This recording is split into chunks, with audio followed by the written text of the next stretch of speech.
Good morning students. Today we will be learning the further programming of Java. We will be looking into how to input numbers through different methods. We will be seeing how to accept a number as a parameter, which you had already done in class 8. We would be also looking how to accept a number through buffered reader class and scanner class. So children, as you have already done how to accept a number as a parameter or an integer argument, we will just quickly go through it or review it in the following example. Now in this example children, there is a class first and we have a function void parameter. This function takes an integer argument. We had already learnt about integer, that is one of the data types, and how it accepts arguments, how a function accepts arguments. So void parameter is a function in this case, and it is showing a message system.out.println, the number entered is, and then plus n, and then parenthesis close and followed by a semicolon. Every statement in Java is followed by a semicolon, is terminated by a semicolon, and whatever we write in the message is printed as it is, and the value of what variable or a number which we have declared above is to be printed outside the message. Like in this case we have written n outside the double quotations. So in this case, whatever value we will enter in the parameter function will be displayed as, if we enter as 7, it will display the number entered is 7. If we enter the number as 8, it will display the number entered is 8. Now let's move further.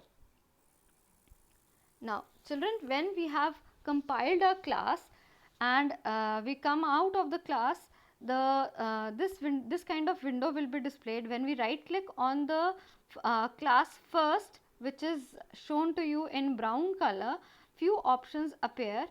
The first option has to be selected, that is your new of first. When we click on new of first, it will actually ask us for an instance to be created. Like over here it is saying name of instance, and then the instance is first one. Now this first one is the name provided by you. You can change that name to F1, F2 or whatever you want. Then we will click on OK.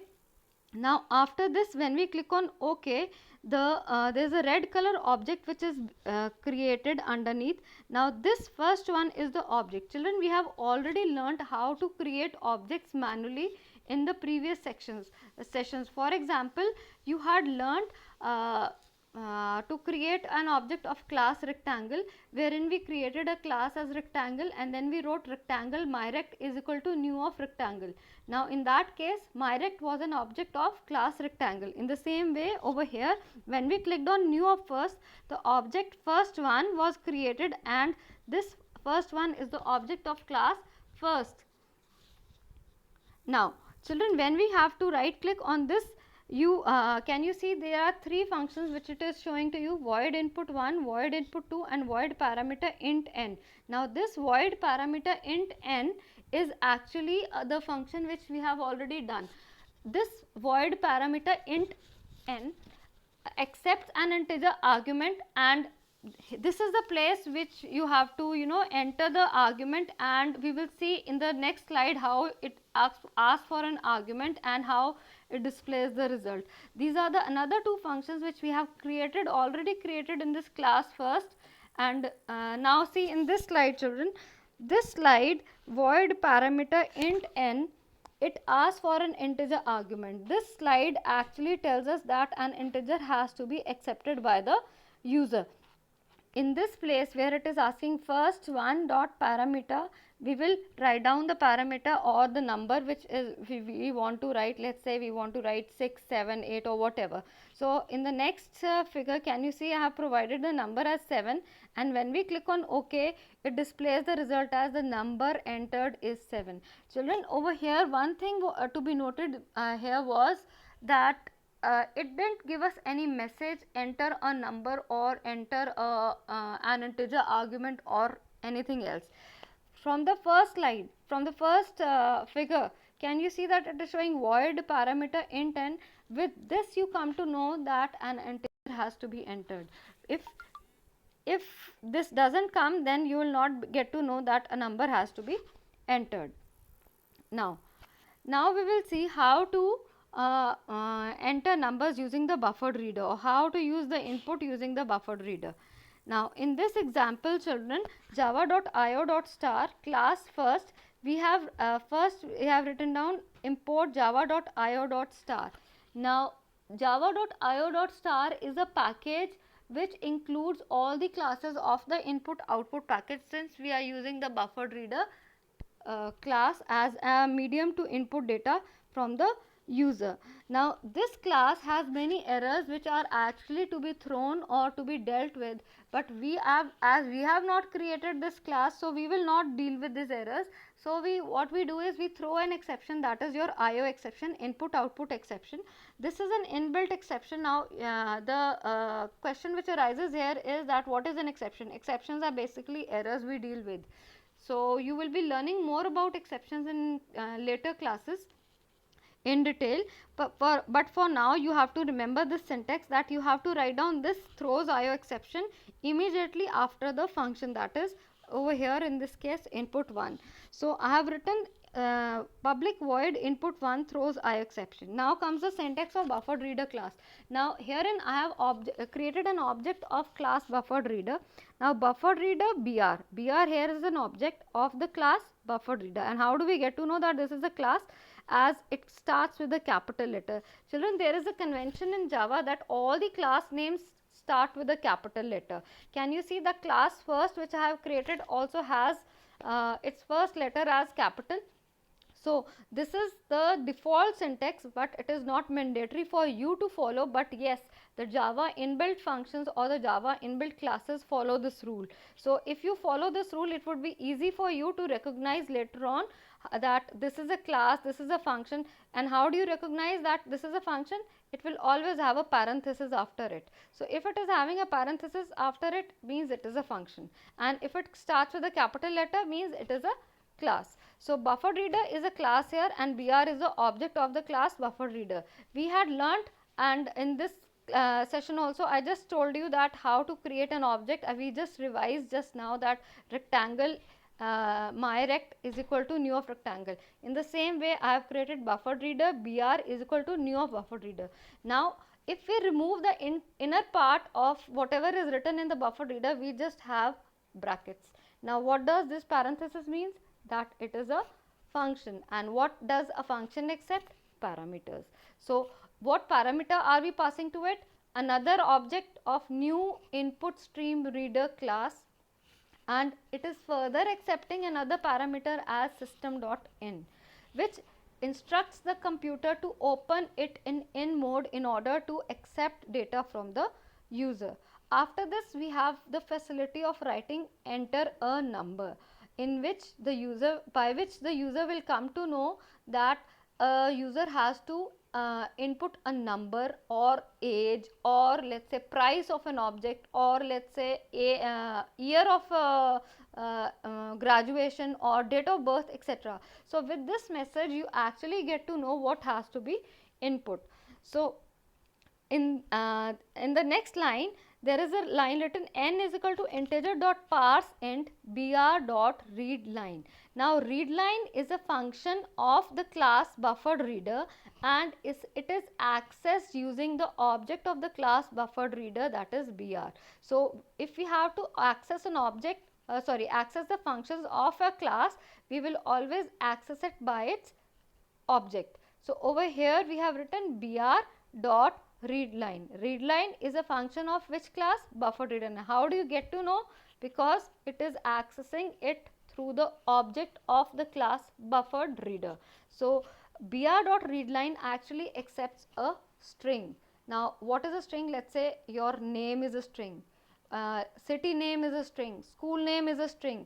Now this string has to be converted into an integer, because Java does not accept data directly in the case of buffered reader. When we use buffered reader, you always have to convert data into the integer form, because directly it accepts a stream of data, that is a string of data, as characters. So in this case, parseInt, if we remove br.readline from the parseInt function, it is opening brackets, that is your common brackets, opening, and then the closing of the common brackets. So this is a parenthesis. Then again it is a function. Percent is a function. And children, every function in the according to Java convention starts with a small letter, and the consecutive word first letter is always capital. If you observe carefully over here, percent is the function, p is small, int I is capital.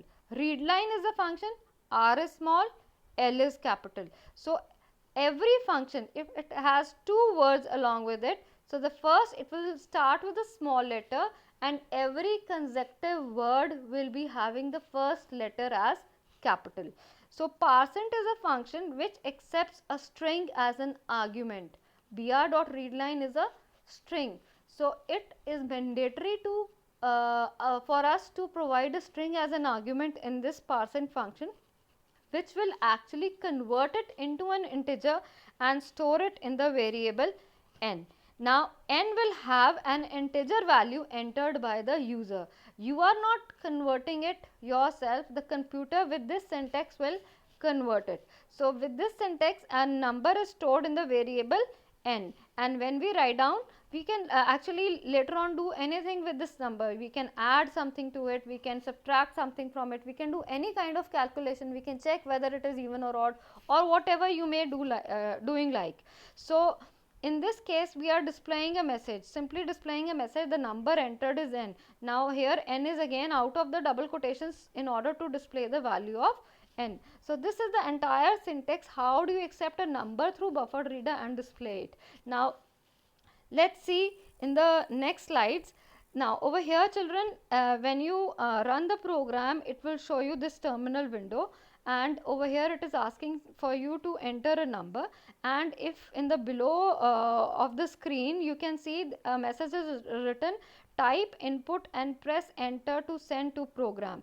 Now over here this is the place where you will enter the number. Now children, depending upon the version of BlueJ which you are using, it asks the input in this place.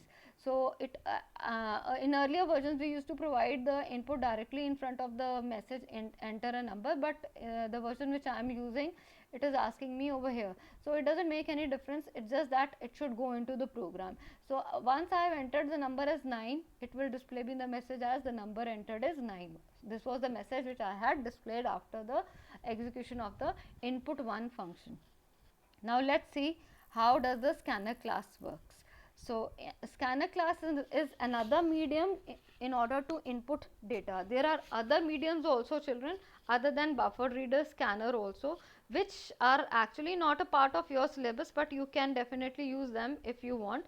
But you should be sure of the syntax, because there is another class as data input stream reader class, data input stream reader class, input stream reader class alone. So there are different ways and different functions for those classes in order to input data.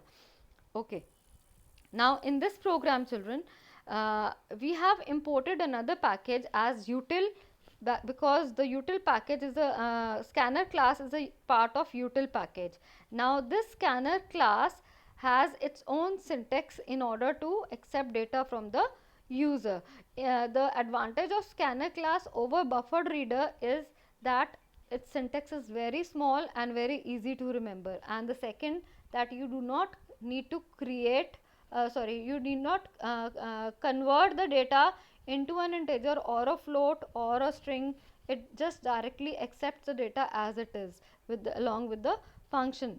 So over here I have written simply util dot star. I have not included any exception.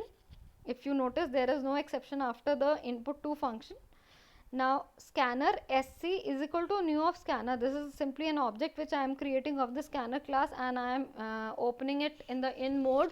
I am opening the system in the in mode in order to accept the number from the user. Then I am giving the message as enter a number, and then I am saying n is equal to sc dot nextInt. Now nextInt is another function of class scanner. Now see children, again I am going to describe. N is small over here, I is capital, and it is followed by parenthesis. That means first of all it is a function, and every function which is inbuilt function of Java has this functionality that first letter will be small and every consecutive word first letter will be capital. And can you see the scanner class? I am talking about that scanner is a class. Now scanner S is capital. So every class has a capital letter and every function's first letter is small and every consecutive word is capital.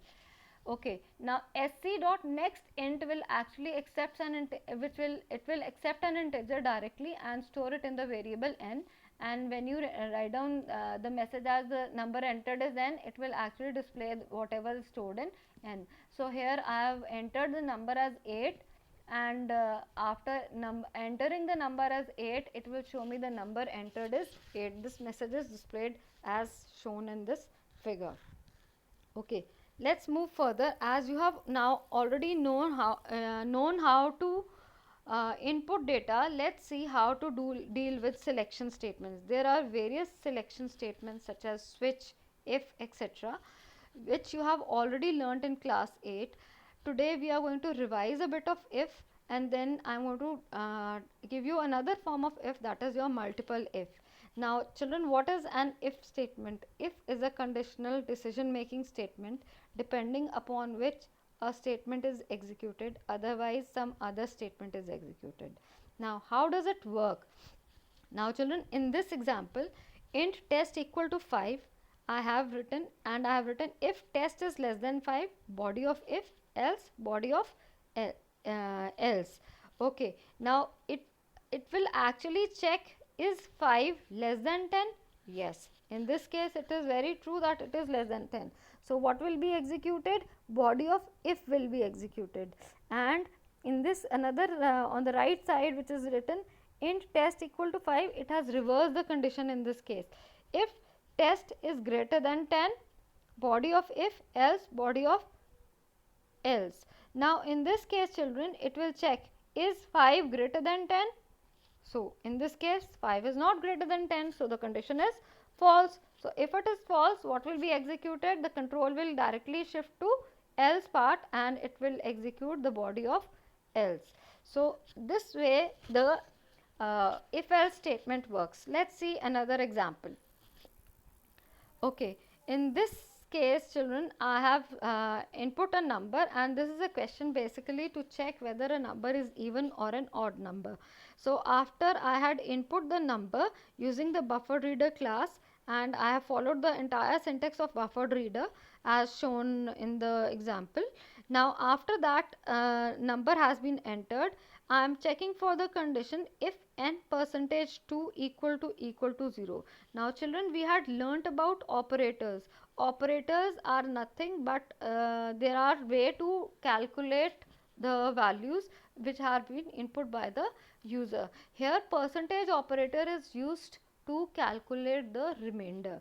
Now remainder means, let's say we have 4 divided by 2. So when we divide 4 by 2, what is the remainder? 0. If we divide 6 by 5, remainder is what? 1. So over here remainder gives us remainder is given by the percentage sign. So if I am writing n percentage 2, that means it will divide a number by 2 and it will trap the remainder. Now this remainder is actually being compared to the value 0. Now for the comparison, we have used the double equal to sign. Double equal to sign is entirely different from the equal to sign. Equal to actually assigns the value as shown in the previous example, wherein we had written test equal to 5. We are assigning a value 5 to the variable test, but here we are comparing the values. So n percentage 2 equal to 0 will actually compare the value of n percentage 2 with the value 0. So double equal to sign is used to compare the values. So while comparing the values, if it is equal to 0, then definitely it is an even number, because the even number always gives us the remainder as 0. Let's take an example. Let's say it is 8. Now if it is 8, I say 8 percentage 2, that means 8 divided by 2. What will be the remainder? It will be 0. So if it is 0, then it is an even number. Let's take another example. Let's say 5.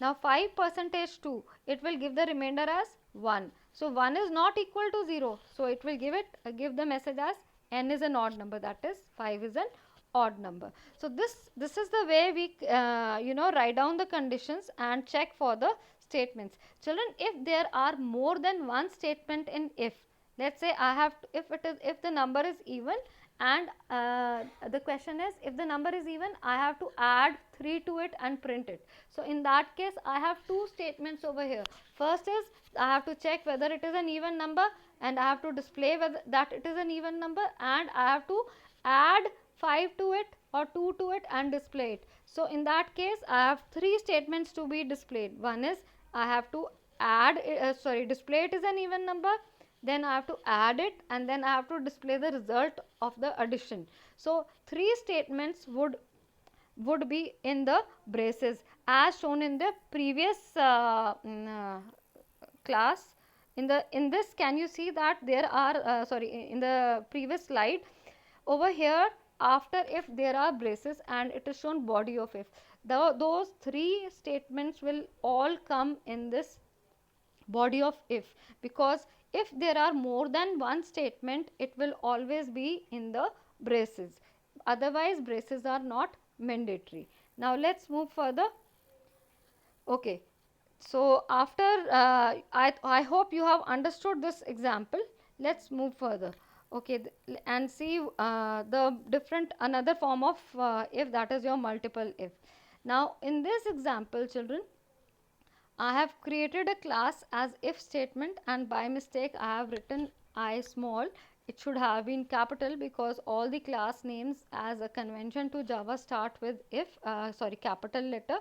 So I have also not followed the rule of check number, wherein check C should be capital and number n should be check C should be small and number n should be capital, because if we follow these rules, children, you will be able to identify the functions very easily.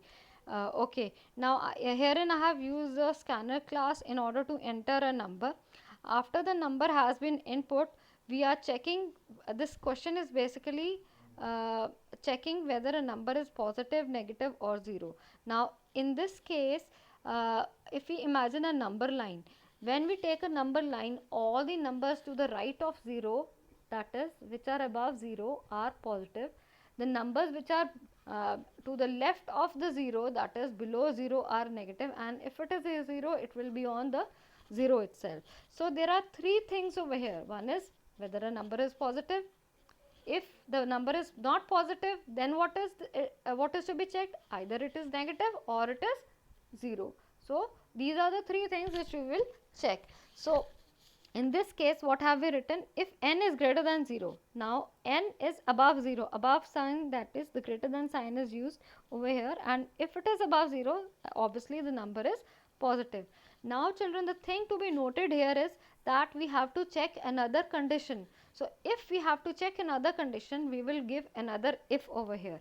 Earlier what you have learnt till now is you just used to write down if statement, else statement, but herein we have another if. Now if statement, else another if n is less than 0. Now if n is less than 0, it is negative. Now if neither of them is true, then it is a 0. So in this case we can herein we have three conditions. If you have more than three conditions, it would be done in the same manner. I'll write down if condition 1, statement, else condition, again if condition, then statement, then else, if again condition, then statement. The last will not contain an if, because if none of these is true, then obviously the else part is true.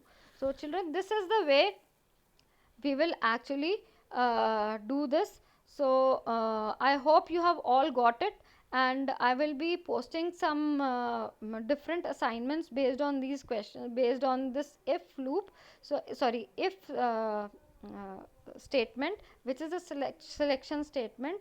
And one more thing I want to tell you, that whatever we write down within the if is your block.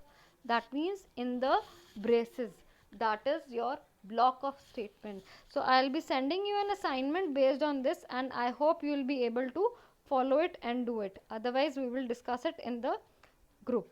Okay, now thank you children, and have a nice day.